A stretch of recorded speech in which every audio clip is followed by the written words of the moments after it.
आवृतबीजी पादपों में जनन चैप्टर फर्स्ट का पार्ट सेकंड। आवृतबीजी पादपों का जीवन चक्र होता है। उस जीवन चक्र के अंदर दो अवस्थाएं आती हैं। पहली द्विगुणित बीजाणुद्भिद अवस्था और दूसरी अगुणित युग्मोद्भिद अवस्था। द्विगुणित बीजाणुद्भिद अवस्था क्या होती है? इस अवस्था के अंदर पादप जो होता है अपने शरीर के ऊपर जड़, तना, पत्ती, पुष्प, फूल आदि को क्या करता है? धारण करता है। अब इन चीज़ों को धारण करने में जो होगा वो काफ़ी लंबा समय खर्च होता है। अतः ये द्विगुणित बीजाणुद्भिद अवस्था काफ़ी लंबे समय तक चलती है। अब इस अवस्था के अंदर इस दीर्घकालिक समय में पादप पूर्ण रूप से क्या हो जाता है? परिपक्व हो जाता है।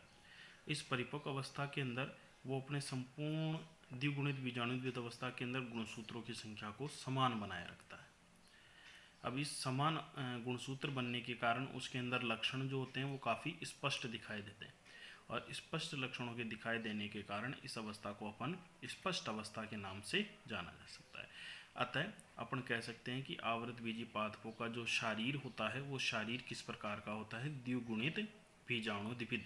द्विगुणित का मतलब होता है उनके अंदर गुणसूत्रों की संख्या द्विगुणित होती है और बीजाणुद्भिद का मतलब होता है कि वह इस अवस्था के दौरान जड़, तना, पत्ती, पुष्प या फूल को धारण करते हैं। अतः एक नंबर का एक प्रश्न बन सकता है क्या कि आवृतबीजी पादपों का शारीर किस प्रकार का होता है? तो आंसर होगा द्विगुणित बीजाणुद्भिद। अब इनके आवृतबीजी पादपों के जीवन चक्र की दूसरी अवस्था पर चलते हैं जिसका नाम है अगुणित युग्मोद्भिद अवस्था। अगुणित युग्मोद्भिद अवस्था में गुणसूत्रों की संख्या यहाँ पर द्विगुणित थी, अब आधी हो जाएगी। ठीक है, अर्थात हम कह सकते हैं कि द्विगुणित बीजाणुद्भिद अवस्था के बाद की जो अवस्था होती है उसको कहते हैं अगुणित युग्मोद्भिद अवस्था। इस अवस्था का जो जीवन काल होता है वो काफ़ी छोटा होता है क्योंकि इस अवस्था के अंदर अगुणित का मतलब होता है n यानी आधे गुणसूत्र और युग्मोगों का मतलब होता है कि नई पीढ़ी का निर्माण करने के लिए युग्मोगों का क्या करना? निर्माण करना। इन युग्मोगों से ही बीज बनते हैं और बीज बनने के बाद उससे फिर कौन सी अवस्था आ जाएगी?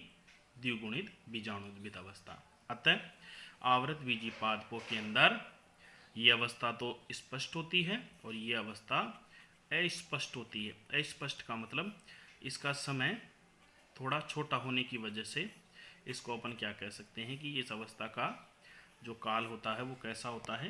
अस्पष्ट होता है। इस अवस्था का काल अपन को कैसा मिलेगा? अस्पष्ट मिलेगा। इस अस्पष्ट समय का अर्थ ये है कि ये अवस्था कुछ कम समय के लिए होती है और पादपों में बहुत कम समय के लिए दिखाई देने की वजह से अपन को इसको अस्पष्ट की कैटेगरी में अपन ने इसको डाला है। अतः हम कह सकते हैं कि आवृतबीजी जो पादपों का जीवन चक्र है वो अस्पष्ट पीढ़ी एकांतरण वाला होता है। स्पष्ट पीढ़ी एकांतरण वाला होता है। स्पष्ट पीढ़ी एकांतरण का मतलब इसके अंदर एक अवस्था तो जो कि अपन द्विगुणित बीजाणुद्भिद अवस्था कह रहे हैं वो काफ़ी स्पष्ट होती है और दूसरी अवस्था जिसको अपन कह रहे हैं अगुणित युग्मोद्भिद अवस्था वो काफ़ी अस्पष्ट होती है। ठीक है, नेक्स्ट टॉपिक जनन के प्रकार। जनन के दो प्रकार होते हैं, अलैंगिक जनन और लैंगिक जनन।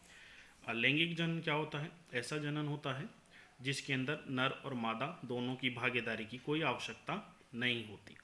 ऐसे जनन को अलैंगिक जनन कहते हैं।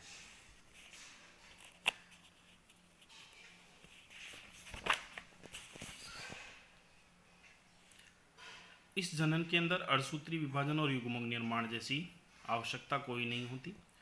इस जनन के अंदर जो उत्पन्न संतान होती है वो अपने बिल्कुल माता पिता के समान होती है जिसको अपन कह सकते हैं क्लोन।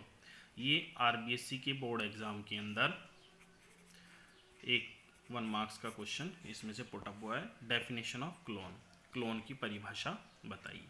तब आपको बताना है कि ऐसा अलैंगिक जनन के अंदर उत्पन्न संतानें जो अपने माता पिता के समान होती है ऐसी संतानों को अपन कहते हैं क्लोन। ठीक है, अलैंगिक जनन के प्रकार। नेक्स्ट टॉपिक अलैंगिक जनन के दो प्रकार होते हैं, अनिषेक बीजता और दूसरा है कायिक प्रवर्धन या कायिक जनन। अनिषेक बीजता क्या होता है? अनिषेक बीजता ऐसा जनन जिसमें बिना निषेचन का यहाँ पर तात्पर्य है नर युग्मक और मादा युग्मक के संलयन की क्रिया को अपन क्या कहते हैं? निषेचन। नर व मादा युग्मक के संलयन को निषेचन कहते हैं। ठीक है, तो ऐसा जनन जिसमें बिना निषेचन के बीज का निर्माण होता है। अनिषेक मतलब बिना निषेचन और बीजता का मतलब बिना निषेचन के बीज का निर्माण होना अनिषेक बीजता कहलाता है। ये बोर्ड के एग्जाम में प्रश्न आ चुका है। अनिषेक बीजता की परिभाषा बताइए। तो ऐसा जनन जिसमें बिना निषेचन के ही बीज का निर्माण होता है उसे अनिषेक बीजता कहते हैं।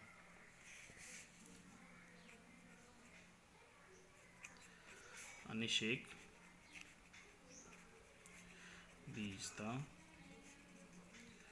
कहते हैं। नेक्स्ट, अलैंगिक जनन का दूसरा प्रकार कायिक जनन या कायिक प्रवर्धन। अब कायिक प्रवर्धन पढ़ने से पहले अपन एक शब्द पढ़ेंगे, प्रवर्ध। प्रवर्ध जो कि बोर्ड की परीक्षा में इससे रिलेटेड प्रश्न आ चुका है। प्रवर्ध का मतलब होता है जो पादप का वह भाग जो जनन में भाग लेता है प्रवर्ध कहलाता है। प्रवर्ध कहलाता है। अब पादप के कौन कौन से भाग होते हैं? जड़ भी होता है, तना भी होता है, पत्ती भी होती है। अगर ये जनन में भाग लेते हैं तो उस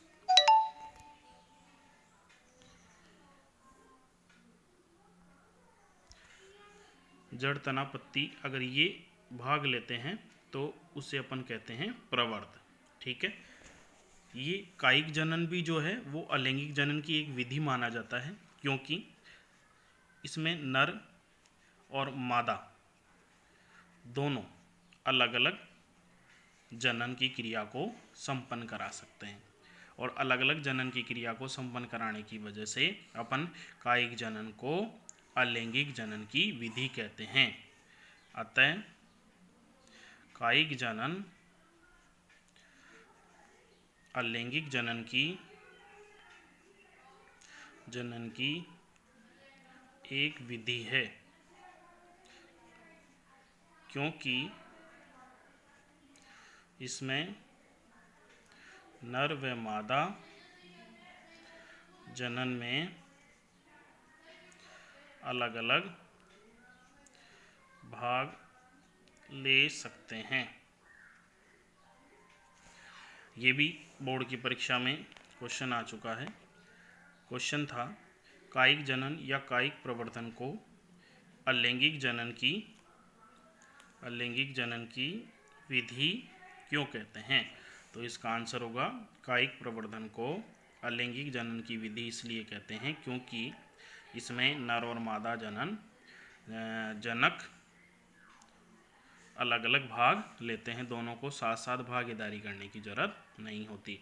ठीक है, दोनों नर और मादा जनन अलग अलग संतानें उत्पन्न कर सकते हैं, इसलिए कायिक प्रवर्धन को अलैंगिक जनन की विधि कहा जाता है।